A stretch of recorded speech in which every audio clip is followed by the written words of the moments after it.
Here's a one-day cuckoo clock. It's a before the hunt cuckoo clock because the pheasant and the rabbit are upside right and they're sitting on a piece of land. It has the deer up here for the topper. It is a one-day cuckoo clock, and let me turn it around so you can see the movement. Here's the movement. Again, it's identified as a regular 25 with the letter U afterwards, and the U stands for either being made in 1986, 2006, or 2026. With this particular clock, I'm saying it was made in 2006.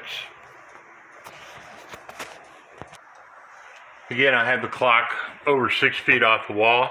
That way the chains don't touch the floor.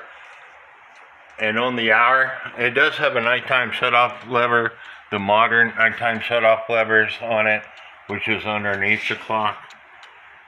You would pull it to stop the chime, the gong, the cuckoo.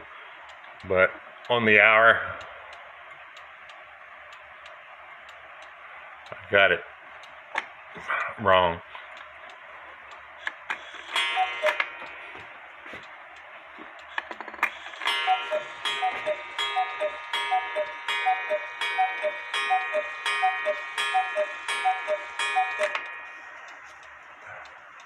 I hope you all enjoyed this video. Please subscribe to my YouTube channel, and God bless.